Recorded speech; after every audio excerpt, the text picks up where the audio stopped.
नमस्कार, बहुत बहुत स्वागत करता हूं आप सभी का आपके अपने पसंदीदा YouTube चैनल माएस्ट्रो रेमेडीज पर। मैं आपका ज्योतिषी साथी गौरव मिश्रा पुनः उपस्थित हूं आप सभी के पूछे गए प्रश्नों के जवाब में एक विशेष एपिसोड लेकर के। आज जो आपको बताऊंगा वो बात है आपके जीवन से जुड़ी हुई। जीवन में सर्वाधिक मुश्किल है अपने लिए पैसा कमाना, अपने परिवार के भरण पोषण के लिए पैसा कमाना, और उसमें भी परिस्थितियां तब विकराल हो जाती हैं जब व्यक्ति किसी को कुछ पैसे दे देता है उसके काम के लिए, उसकी परिस्थितियों को ठीक करने के लिए। कुछ पैसे जिसको कहते हैं हम कर्ज लेते हुए, तो जो कर्ज लेने वाला है वो एकदम गाय के जैसा दिखता है, लेकिन जब आप वही पैसा उससे वापस मांगते हैं तो वो शेर की तरह यहां पर दौड़ने लगता है। ऐसा लगता है कि आपने उसको पैसा दे करके गुनाह कर दिया, कोई सजा थी जो आपने भोग ली। तो आज जानेंगे वो कौन सी परिस्थिति है जब आपको किसी भी व्यक्ति को पैसे उधार देने से बचना चाहिए। चाहे वो ब्याज के साथ उधार हो, चाहे वैसे ही उधार दे दिए आपने, या किसी की जरूरत पर कोई अचानक आदमी मांगने आया और आपने उसको पैसे दे दिए, ठीक है। लेकिन अगर ये परिस्थिति आपके जीवन में है, अगर आपकी कुंडली ऐसी है, तो फिर मान लीजिए उन पैसों को भूल जाना ही सर्वाधिक श्रेष्ठ उपाय होगा आपके लिए। तो आज चर्चा करेंगे कुंडली के किन भाव में कौन से ग्रह बैठे हों तो आदमी को कर्ज नहीं देना चाहिए। ये जो कुंडली आप देख रहे हैं, देख लीजिए, यहां पर आप देख रहे होंगे 4 जगह मैंने मंगल लिख के रखा है। 6ठे भाव में, 11वें भाव में, 12वें भाव में और 3रे भाव में। अगर इन 4 स्थानों पर आपकी कुंडली में भी मंगल है, बहुत स्पष्ट और बहुत आसान शब्दों में आपको बता रहा हूं कि अगर इन 4 भावों में अगर आपको दिखता है कि उसमें मंगल लिखा हुआ है, तो फिर मेरी इस बात को गांठ बांध लीजिए कि आपको कर्ज देना ही नहीं है। इसके अलावा भी अगर आपके 6ठे भाव में 1 नंबर लिखा हुआ है, मेष राशि है, ठीक, तो भी आपको कर्ज नहीं देना है। अगर इस परिस्थिति में आप कर्ज देंगे तो फिर आपको कर्ज फंसने की संभावना बहुत अधिक है। नाकों चने चप जाएंगे आपको कर्ज का वापसी कराते कराते। तो ये जान लीजिए कि इन 4 भाव में अगर आपके कुंडली में मंगल बैठा हुआ है तो कर्ज नहीं देना है। अगर किसी को देना भी है तो भूल जाना ही सर्वाधिक श्रेष्ठ बात होगी, अन्यथा उससे संबंध भी जाएगा और पैसे तो मिलना बहुत ही मुश्किल हो जाएगा। बहुत मुश्किल इसलिए कहूंगा कि कुछ विशेष परिस्थितियों में आपको पैसे वापस मिल पाएंगे, अदरवाइज नहीं मिल पाएंगे। मैंने अपने पहले वीडियो में बताया, एक बार फिर से आपको रिपीट करता हूं कि कुछ ऐसे दिन होते हैं सप्ताह में जिनमें किसी भी व्यक्ति को कर्ज देने से, कर्ज लेने से बचना चाहिए।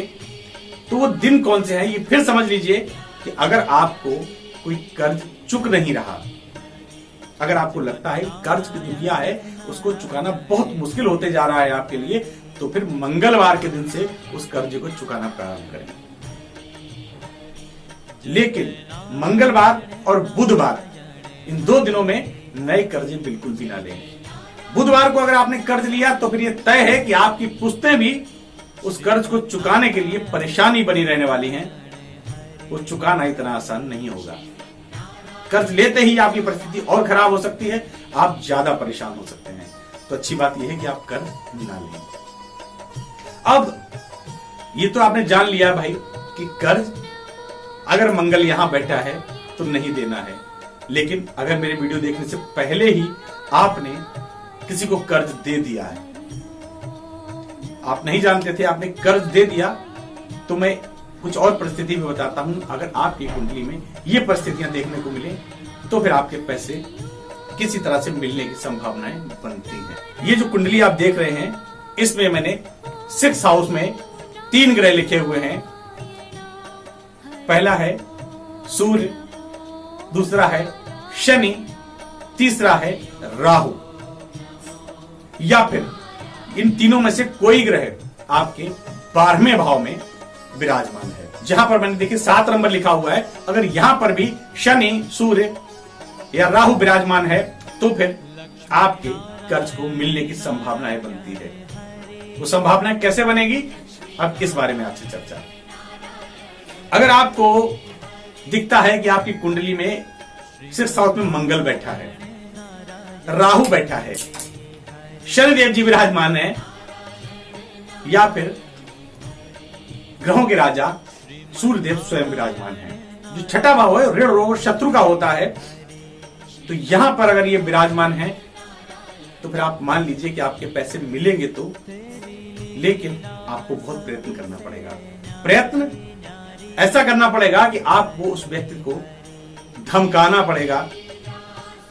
ऐसे मत धमकाइएगा कि मामला कानूनी इस तरह चला जाए, लेकिन आप अपने पैसे के लिए उनको धमका सकते हैं इस तरह से, भाई कि मेरा पैसा दे दो अन्यथा मेरे तुम्हारे संबंध खराब हो जाएंगे, या जिस सामान्य तरह से आप धमका सकते हैं उनको धमकाइए, और धमकाने से आपके पैसे मिल सकते हैं। शर्त यही है कि आपका सूर्य, आपका शनि, आपका राहु या तो छठे भाव में हो या 12वें भाव में हो, या छठे और 12वें भाव में कहीं भी आपका मंगल विराजमान है, तो भी आपको ये पैसे लड़ने से मिलने की संभावना बनती है। तो आगे से ध्यान रखिएगा कि आप मंगल होने पर कुंडली में पैसे नहीं देंगे। अगर आपने दे दिए हैं तो अगर आपकी ग्रह विराजमान है तो आपको ये पैसे मिल जाते हैं। अब आपको एक उपाय बताता हूं जिससे भी आपका पैसा मिलने की संभावना बढ़ती है। उपाय करना है आपको किसी भी मंगलवार से प्रारंभ। आपका पैसा जिस व्यक्ति पर भी फंसा हुआ है, आप चाहते थे कि उससे मिल जाए, शर्त यही है कि उस आदमी की परिस्थिति ऐसी होनी चाहिए कि वो कर्ज चुकाने की परिस्थिति में हो, तो ही उपाय को करिएगा। एक सफेद कागज लेना है, उस पर एक 4 रेखाएं खींचकर एक वर्ग बनाना है, और उस वर्ग के मध्य में बीचों बीच में एक बिंदु लगाना है। एक चौकोर वर्ग बनाइए, उसके बीचों बीच में एक बिंदु लगाइए, और उस बिंदु के किनारे गोल गोल नाम लिखना प्रारंभ करिए जिस व्यक्ति पर आपका पैसा फंसा है। फिर उसके ऊपर वो रकम लिखिए जो आपकी फंसी हुई है। ये दोनों चीजें लिख लीजिए, फिर उसको इकट्ठा कर लीजिए, कागज को लपेट लीजिए, मतलब चौपट 6 पट जैसा भी आप करना चाहें वैसे कर लीजिए। उसके बाद उसमें 1 रुपए का एक सिक्का बांध दीजिए, और कलावे से उस सिक्के को उस कागज में लपेट दीजिए। लेकर के चले जाइए शाम के समय किसी दक्षिणमुखी हनुमान जी के मंदिर में।